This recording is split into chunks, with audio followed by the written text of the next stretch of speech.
ole kun thok zol bu member invite chu bai ule hei kan zinga balla huan siam kan omnolin ka sia hi hei ke ma pon balla ka leya pang khata hei hela hian en chiang ula pang khata sen somli le pakwa nia duli athing lo do tina ni chu duli king trap ani pang khata hi te min min do to a ai mấy thèn đâu nhỉ cho nên thấy hi cái mình thấy làm bằng hier hell đâu nãy cái khăn in cái mà po hiền anh đầu tiên cái lên nhỉ hay mình lẽ mình bắt lâu khăn cái lấy anh nhỉ cho nên nhà bắt lâu còn xem ha cái in nữa là lâu chiều đủ ta kinh cho nên thế làm bằng hi hay tàu đâu bị các han chiang lóc ang ala hel viau e tilo hian in hei organic an ti kuau mai a hel đâu in ti hian in an zora yi pang khata sen som ruk le pakwa ni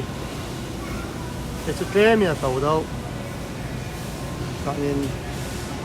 heng ang thai dang ho hi chu ya hei dragon fruit hei hi inen du takin pum khát thì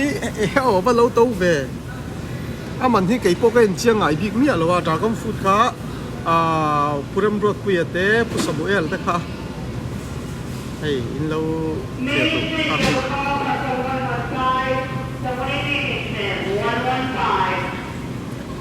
ôi pum khát lek hi cheng rục lệ tiền ni tina ni cho hay mình pum khát hi tại chia lẽ mấy mình ăn là lâu phong lang ngót chi phong thì vắt lâu này thì cái bộ tủ nào cái số về chia này mình mình hi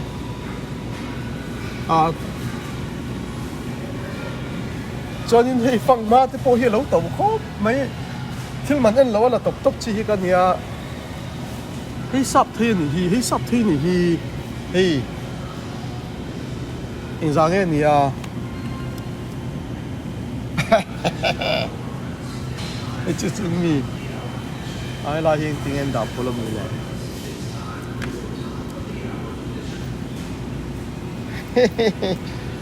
Pum khát cheng, pum ni cheng mo,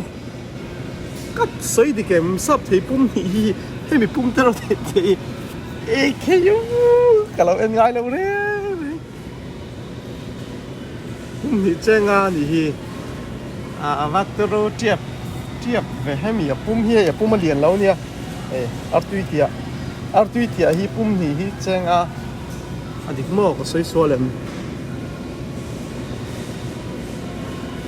tiệp mày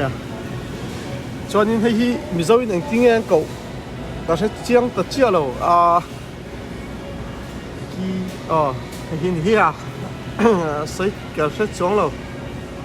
thì chỗ Malaysia ta po tầm khác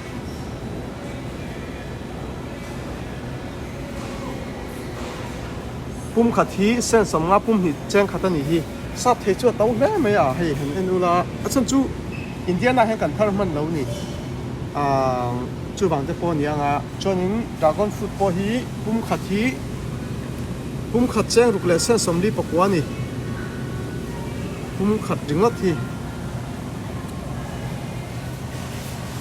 cho nên balha pum khát hay mi sorry phang mà pum khát hi cheng li le sen som ko pakwa ngani cheng chia an lak ne chon cheng ngani heng hi chu e po hi chia ne chon cheng dragon fruit pum khát ringot hi cheng khát du li ngani chu chia an da zela sắp thấy po pum hi cheng thì cái lâu chiếc lâu lẽ mấy cái bộ tủ nào áp sát chia nhỉ mình